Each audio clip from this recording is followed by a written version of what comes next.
السلام عليكم ورحمة الله وبركاته.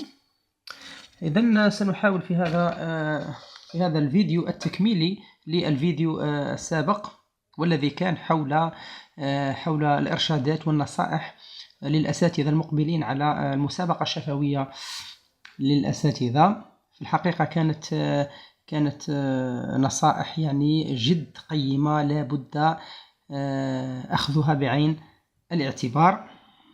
تبدو في الحقيقة بديهية، ولكن عند التطبيق فهي جد ضرورية. أما في هذا الفيديو الثاني أني ارتأيت أن أقدم بعض الأسئلة اللي هي عبارة عن مقترحات، لا أكثر ولا أقل، لكن فقط بين قوسين أريد أن أنوه إلى نقطة جد ضرورية، وهي أن المسابقة الشفوية ليست مسابقة معرفية. والله يا أساتذة أدوها من عندي بالجارونتي، لأني حاولت أن أسأل عن هذا الموضوع قبل من أعمل عليه فيديو، فكانت جل إجابات الأساتذة المميزين يعني لأصحاب اللجان والمشرفين على المسابقة كلهم رأي واحد، وهو أنها ليست مسابقة شفوية، وإنما هي مسابقة من أجل فقط التواصل مع الأساتذة، من أجل معرفة شخصية الأستاذ، من أجل التحاور معه فقط، باش يعرفوا يعني الأستاذ هذا يعني هل لديه استعداد أن يكون أستاذا، هل لديه كاريزما شخصية مميزة لأن يحتوي التلاميذ، لأن يتواصل معهم، هل هذا الأستاذ يعني يتلكك في الكلام، هل هذا الأستاذ فصيح، هل هذا الأستاذ كيف يعني ينتقي كلماته، كيف يعبر بدقة، كيف يعبر بوضوح. والله لن تخرج عن أسئلة شاملة، أسئلة عامة. مثلا التعليم في الجزائر، يعني ما هو رأيك يعني فيه. مثلا قادر يسألك سؤال يعني شخصي، مثلا هل لديك مكتبة في المنزل؟ ما هي عناوين، قادر يعني يقول لك ربما أي سؤال شامل خاص فقط من أجل أنك تتكلم. والله هذا هو الأساس. هذه رأي مجرد اقتراحات، يعني حوالي 70% يعني لا تدخل، والله صدقوني، خاصة يعني المعرفية هذه يعني، واللي عندها علاقة بالحفظ، وبالتالي فليطمئن الجميع. إذن كما قلت في هذا الموضوع حاولت أن أقسم الأسئلة إلى يعني جزئين. الصنف الأول متعلق بالأسئلة الخاصة بالتربية والبيداغوجية، تربوية بيداغوجية، وأسئلة أخرى متعلقة بالوضعيات والمواقف الصعبة التي تواجه يعني أي أستاذ. بداية عندنا التعريف بذات الباحث أو التعريف بالنفس. في الحقيقة هو سؤال وارد جدا أن يقول لك يعني عرف بنفسك، من أنت. وبالتالي هذا السؤال اللي ربما راهن عليه فقط، أما البقية فهي مجرد تلبية فقط لبعض مثلا التعريف بالنفس. ماهوش هنا الأستاذ يعني يريد منه أن يجيب سيرة حياته من البداية إلى النهاية. هذا أمر خاطئ، يعني وقتاش زدت وقتاش كذا وين قريت في الابتدائي وكذا، كما نديروا يعني في مناقشة المذكرات. هذا أمر يعني غير مقبول، وإنما من الأحسن الأستاذ أن يقف عن الأشياء الجوهرية فقط، التي ربما لديها معنى ولديها قيمة. مثلا أول نقطة اللي يقدمها الأستاذ في التعريف بذاته بنفسه، وهو الاسم واللقب، يعني الاسم الكامل. يقدر يزيد معها تاريخ الازدياد، مثلا اسمي محمد كذا من مواليد كذا. النقطة الثالثة وهي الشعبة والتخصص. أن أي شعبة أنت، وبطبيعة الحال كل شعبة لديها تخصصات. مثلا نحن في الفلسفة كلنا خريجي الفلسفة، ولكن الفلسفة فيها مجموعة كبيرة من التخصصات. فيها فلسفة غربية، معاصرة، حديثة، إسلامية، إبستيمولوجيا، منطق، إلى غير ذلك. من أحسن أنه يفصل في هذا التخصص. النقطة الأخيرة اللي ممكن يضيفها وهي الخبرة. هل الأستاذ هذا عنده خبرة في مجال التعليم أم لا؟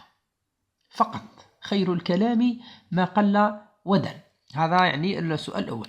السؤال الثاني يعني كاقتراح فقط، الفرق بين التدريس بالأهداف والتدريس بالكفايات.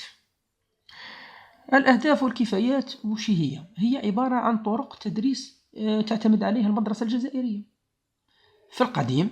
يعني قبل 1999 كان يعتمد المنظومة التربوية والتعليمية في الجزائر على التدريس أو بالمقاربة بالأهداف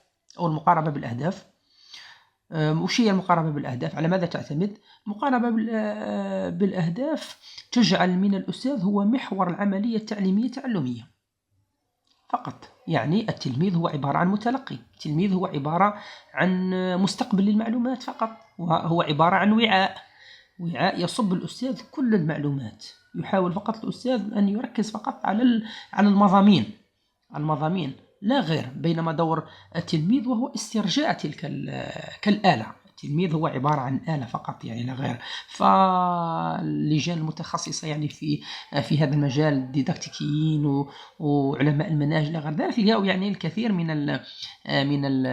من المساوئ يعني لهذه الطرق. فيعني حاولوا أنهم كما نقولوا يحاكيوا الطرق الغربية من خلال الانتقال من المقاربة بالكفاءات إلى المقاربة من المقاربة بالأهداف إلى المقاربة بالكفايات أو الكفاءات. هنا المقاربة بالكفاءات هي عكس المقاربة بالأهداف. يعني المحور العملية التعلمية التعليمية، وهو المشاركة بين التلميذ والأستاذ. يعني هو التلميذ بالدرجة الأولى، التلميذ يعني يحمل كفاءة معينة في باطنه، لابد على الأستاذ أن يستخرجها. كيف ذلك؟ من خلال طرحه للأسئلة، من خلال مشاركة التلميذ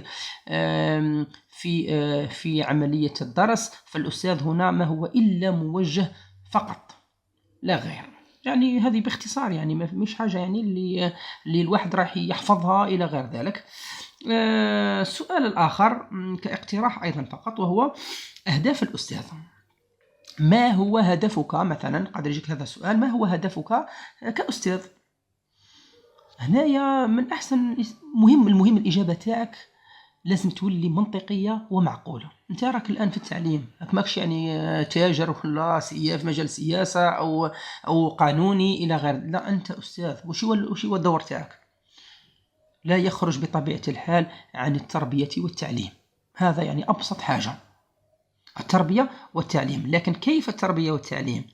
هنايا لا يكفي أن يكون الأستاذ يعرف المعلومة فقط، وإنما الأهم من ذلك وهو كيف يستعملها في الواقع، كيف يستعملها داخل القسم فقط. هذا هو الأهم. يعني دور الأستاذ يعني باختصار، وهو كيف يستطيع هذا الأستاذ أن يمزج بين قدرته وخبرته وكفاءاته وأحكامه المسبقة يعني كأستاذة، وبين أهداف التعليم أو المهارات التربوية التي يستلزمها التعليم فقط. إذا حقق الأستاذ يعني فهذا هو الدور المثالي له.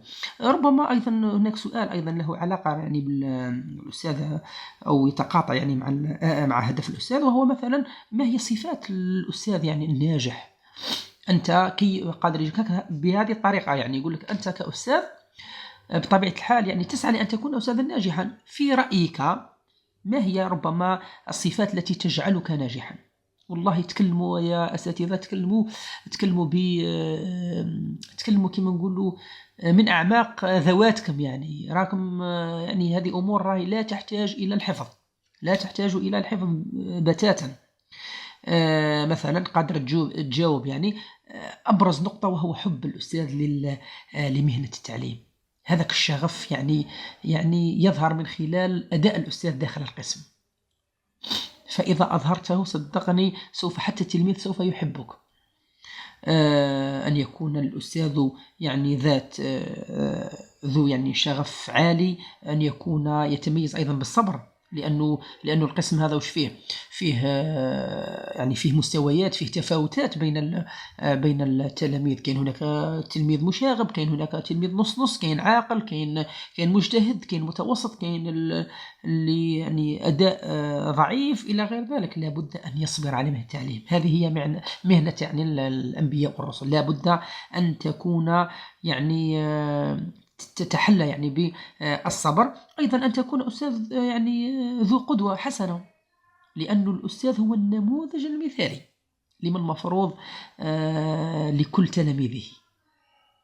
كيف تكون النموذج مثالي؟ يعني أنه يلتمس فيك التلميذ صفة التسامح، أن تكون صادقا عندما تتكلم. راهم يا أساتذة التلاميذ والله صدقوني في الابتدائي سنة أولى يروح للدار يقول لهم هذاك أستاذ مليح، هذاك أستاذ مش مليح، هذيك معلمة مليحة، هذيك المعلمة ماهيش مليحة. منين جاتو هذه؟ راهي الصدق، المشاعر، صدق النفس هي اللي تحدد. كيف تكسبها؟ عندما تكون أنت صادق مع تلاميذك، فأنت حققت أيضا تكون منصف. لازم التلميذ يحسك باللي راك تعامله مثل ما تعامل الآخر. أيضا ربما نقدر نقول أيضا القدرة على تكييف أساليب التدريس بما يتناسب. يعني ماشي واحد يجيب نفس الروتين عام كامل، يعني لابد أن يغير الأستاذ ويعرف يعني الوقت اللي يغير فيه عمل يغير فيه، يعني كما نقولوا روتين القسم. ربما يقسمهم إلى مجموعات، ربما يحاول يغير تجليس نهائيا كما يعني كانوا يديرون بكر، يعني حتى تجليس يعني حتى الطاولات يعني يخلي فراغ في الوسط، يعني بحيث أنه يدور الكراسة هكذا على القسم. يعني هذا الشيء يعني يقدم نفسية جديدة. التلميذ قادر أيضا يستعين ربما بمدرج في المؤسسة. كثير من المؤسسات مثلا الثانويات والمتوسطات عندهم مدرجات، قادر يهز تلاميذه مرة على مرة إلى مدرج، يحاول يغير أساليب يعني والأدوات إلى غير ذلك. وأهم حاجة هي التمكن من المادة. يعني الأستاذ من الأحسن أن يحضر جيدا ويتمكن منها، فهنا بطبيعة الحال سوف تصل المعلومة إلى التلميذ والله يعني بكل سلاسة وبكل يعني وبأدنى جهد، وهذا أمر إيجابي. يعني سواء بطبيعة الحال سوف يجعل الأستاذ يعني قدوة وإلى غير ذلك. نروح مثلا إلى السؤال الآخر اللي هو الفرق بين التقويم والتقييم. التقويم، ما معنى التقويم؟ يعني ببساطة يعني بلا ما نروحوا إلى يعني الجانب اللغوي والاصطلاحي. ما هو التقويم؟ راح تقوم حاجة بطبيعة الحال هذيك الحاجة فيها نقص، فيها اعوجاج، أنت راح تسقمها. هذا هو التقويم. يعني تستهدف تشخيص نقاط الضعف. كيف التشخيص؟ من أجل ماذا؟ من أجل علاجها، تقديم كما نقولوا يعني عملية متكاملة في التربية والتعليم بطبيعة الحال. وبالتالي تحسين الأداء، تقديم الدعم، هذه كلها من شأنها أن تقوم ذلك الضعف الذي يعني يسكن التلميذ. هذه النقطة. أما التقييم هي من القيمة. مثلا عندك ورقة الفرض أو ورقة الاختبار، كيفاش نقيموها؟ نقيموها من خلال النقطة. قال هذا دا 10، الآخر دا 20، هذا دا 7، الآخر دا 8. هذه يعني عطيناها قيمة. عندك كيلو مثلا تاع بطاطا، وش هي قيمة تاعو؟ هي الثمن، قيمة تاعو. إذا التقييم هو الحكم على مستوى المتعلم وقياس نتائجه. بطبيعة الحال ديما يكون في النهاية يعني في النتائج أو الأداء. يعني بعد ما يقوم بمهمة معينة من المفروض من ورائها يعني يكون هناك تقييم، من وراء التقييم يكون هناك تقويم، وكما رانا نشوف يعني عملية تكاملية يعني كما قلت. الوضعية المشكلة، مثلا الوضعية المشكلة، وضعية مشكلة كما احنا الفلسفة يعني هذا المصطلح الوضعي. ما المقصود هنا بالوضعية مشكلة؟ هي عبارة عن سياق أو طريقة يعني منهجية في التعليم فقط. من الأحسن تكون ديما في البداية وضعية مشكلة، يعني شغل نحاول أننا نضع المتعلم أمام مشكلة أو عائق معرفي، يعني شغل ما يلقاش الحل، يعني يخلي ذاك التلميذ يشك، يخليه ما يلقاش الحل يعني جاهز امامه. هنا بطبيعه الحال واش يولي يدير التلميذ؟ هنا راهو يستخدم ملكه العقل، يولي يتذكر، يولي ديما يحوس على واحد الاجابه من تلقاو هكا قاعد وهو يخمم بعد باش يلقى وهذا هو الرسم، يعني هذا هو الهدف المقصود من الوضعيه المشكله. هنا تخلي التلميذ كما قلت يستدعي مكتسباته السابقة.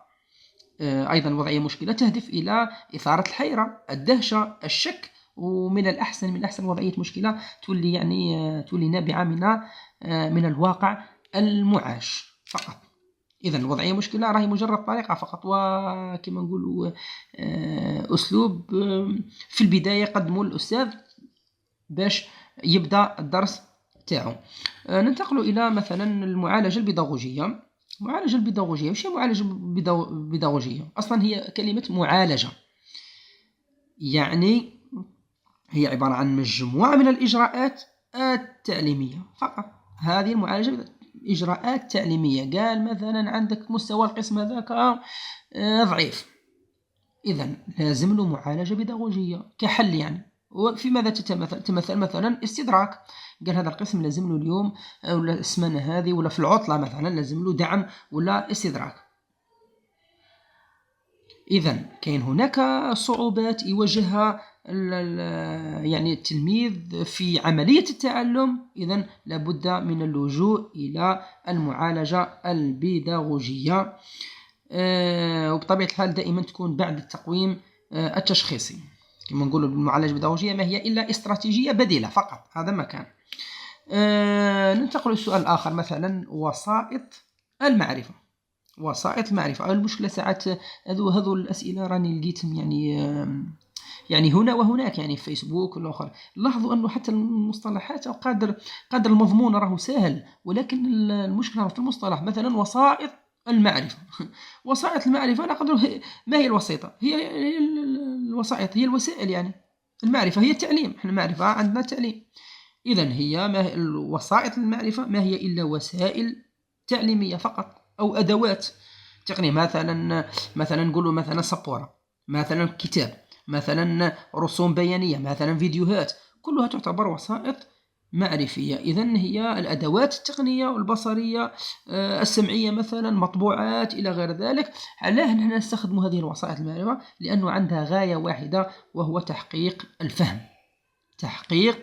الفهم، تجسيد المفاهيم، يعني تخلي التلميذ يفهم أكثر. وكل ما نستعين بوسائط معينة، إذا شفنا هذه الوسيطة الأولى ربما ما تساعدش يعني التلميذ، من الأحسن الأستاذ أن يطور في نفسه، يستخدم وسائط أخرى. وكما نعلم يعني هاكم يعني رانا في عصر التكنولوجيا، يعني كل شيء متاح وكل شيء سهل يعني أمام الإبداع. إذا نروح إلى مثلا لدينا كتابة المذكرة. بطبيعة الحال من بين المذكرة راهي شيء ضروري عند كل أستاذ. ما هي الآن كتابة المذكرة؟ ماذا نحتاج عندما نكتب المذكرة؟ كتابة المذكرة يا أساتذة راك بلا منهاج ما تقدرش تكتب مذكرة، بلا توزيع زمني ما تقدرش تكتب مذكرة. إذن المنهاج، علاه احنا نقوله منهاج؟ لأنه المنهاج هو يتضمن العناصر الأساسية التي يجب أن نتطرق إليها. أبرز حاجة راني نقول نعاود هي المنهاج، مفهوم؟ إذا المنهاج، وقلت التوزيع الزمني. لماذا؟ لأنه كل درس أو كل مذكرة خاصة بدرس معين لابد لها من حجم ساعي معين. إذا لابد أخذ هذا بعين الاعتبار. مثلا قادر الواحد يعتمد أيضا على كتاب مدرسي يقدم لك المعلومة، يقدم لك المعرفة، لكن مش لازم أنه الأستاذ يتبعه 100%، لا، وإنما يتبع المنهاج. كما يفهمش حاجة يرجع الكتاب المدرسي يحاول يفهم منه فقط. زيد قادر يعتمد على مذكرات سابقة، قادر يعتمد أيضا على الإنترنت إلى غير ذلك. هذه يعني كتابة المذكرة ببساطة. ربما قادر يصادفنا كيف نطبق هذه المذكرة في الحصة مثلا، هذا سؤال أيضا قادر يعني سؤال. أنا المذكرة المفروض هي شيء ضروري، المفروض على الأستاذ أنه يدير حسابه يعني من هذا السؤال، يحاول يعني يفهم مليح يعني كتابة مذكرة ومدى تطبيقها على الحصة. أول حاجة سير الدرس من خلال هذه المذكرة. لا شوفوا، سير الدرس أو المذكرة ديما ما تنساوش 3 مراحل كيما الدرس، 3 مراحل. فيه البداية كمقدمة، فيه يعني عرض أو تحليل أو يعني اللب أو صلب الموضوع، وعندك ديما نتيجة. هذا هو الدرس. كذلك المذكرة تسير وفقا لهذه المراحل. النقطة الأولى هي وضعية الانطلاق. وضعية الانطلاق اللي هي عبارة عن تمهيد. علاه احنا نديرو تمهيد الآن؟ كتهيئة التلميذ للدرس، جذب اهتمامه. يا اخي احنا ديما كندخلوا القسم في البدايه نلقاو ديما التلاميذ مثلا تكتب في التاريخ والنشاط الموضوع الى غير ذلك، تلقى التلاميذ في حركه، الاخر يهضر مع زميله بطبيعه الحال، يعني حاجه طبيعيه جدا هذه. لكن بمجرد ما تدور عندهم انتيا تلقى نص القسم ركح، لكن النص الاخر مازال ما انتبهش. اذا وضعيه الانطلاق او التمهيد شيء ضروري جدا، اللي هو قد يكون يعني انطلاقا كما قلنا قبيل يعني وضعيه مشكله. قد يكون انطلاقا من وضعيه مشكله، راح تعطيه قصه، راح تعطيه فيديو معين، راح تعطيه مثال من الواقع، راح تطرح اسئله، هنايا تجذب هذاك التلميذ عندك. اذا اثاره اهتمام التلميذ او قد تكون حتى مثلا البدايه قد تولي مثلا درس سابق ما كملتوش راح تكمله اليوم. اذا ربط الدرس السابق بالدرس الحالي، يعني لابد هنا في البدايه كانطلاق تكون عباره عن تذكير لما فات. نعم، هذه البدايه. المرحله الثانيه كما قلت هي العرض، اللي هي التحليل، هي مرحله البناء. يعني كل واحد كل تخصص كيفاش يسميوها. احنا التحليل يعني في مجال الفلسفه، احنا واش نطرقوا على صلب الموضوع مباشره. كما احنا في الفلسفه عندنا مثلا اطروحات، عندنا نظريات لفلاسفه مع الحجج تاعهم، مع النقد تاعهم، مع مناقشه تلك. هذا هو صلب الموضوع. الكفاءه تاعها هي اكتساب المتعلم كفاءه النقد والمناقشه. الاستدلال والحجاج فقط، يعني تقريبا هذه الكفاءة. بينما المقدمة هي بطبيعة الحال الكفاءة تاعها هي الفهم. زيد رقم 3، المرحلة الأخيرة هي مرحلة حل مشكلة. احنا في الفلسفة نقولوا حل مشكلة ولا استثمار ولا الإحصاء، يعني حسب كل مذكرة. هي مرحلة تمرينات، مثلا في الرياضيات ولا علوم ولا يديروا تمارين فقط ويحاولوا يحلوهم جماعيا مثلا، ولا مناقشة عامة. احنا في الفلسفة هي استنتاج عام، هي الحل النهائي للمشكلة فقط. الكفاءة نتاعها هي اكتساب متعلم كفاءة الاستنتاج، يعني نعلم التلميذ كيفاه يستنتج فقط. هذه هي يعني كما نقولوا خطوات المذكرة وعلاقتها يعني بالدرس، أو كيفية تطبيقها على الدرس. النظام الداخلي للمدرسة هنا يعني في رأيي على كل أستاذ أو مقبل يعني على التعليم. كاين هناك منشورات يعني لوزارة التربية والتعليم يعني على الانترنت فيها النظام الداخلي للمدرسة، يعني ما هي حقوق وواجبات كل من الإداريين، الأستاذ، التلاميذ، أيضا الأولياء إلى غير، يعني مفصلة ومحددة المفروض أن يطلع عليها كل أستاذ. النظام الداخلي هذه، لكن دور الأستاذ شيء ضروري، لأنه الرسمي كامل عند الأستاذ. معذرة. كما قلت دور الأستاذ في الحقيقة يعني كاين هناك دورين: دور الأستاذ وهو داخل المؤسسة، ودور الأستاذ وهو داخل القسم. يعني وش هو دور الأستاذ يعني في رأيكم؟ يعني دور الأستاذ مثلا يجيك سؤال هذا: ما هو دورك داخل القسم؟ وش هو التعليم، هو شرح الدرس، تقييم سلوك التلاميذ، مستواهم، دورك أيضا تستخدم وسائل، مثلا تحاول توفر الجو من أجل التعليم، من أجل استفادة الكل، يعني سواء أنت أم هذا هو دورك فقط. ما هو دورك خارج القسم، يعني داخل المؤسسة خارج القسم؟ خارج القسم أن تصحح من الامتحانات مثلا، تحضر دروسك مثلا، تتواصل مع الأولياء، مثلا المشاركة ربما في مجالس التربية، الندوات، إلى غير ذلك. والله أنا يعني أكرر وأعيد، هذه الأسئلة راهي احتمال ضئيل اللي قلت لكم. الأسئلة اللي راح تجيكم يا أساتذة هي أسئلة عامة جدا من أجل التواصل ومن أجل الكلام، كيف تضبط مفاهيمك بدقة وبوضوح، وكيف تجيب، طريقة كلامك، ومدى ارتباكك، خوفك، لكلكة لسانك، إلى غير ذلك. هذه هي هيئتك يعني كأستاذ، يعني هندامك إلى غير ذلك، إصغائك يعني للأسئلة، طريقة نظرك يعني للسؤال، كلها تفرق يعني.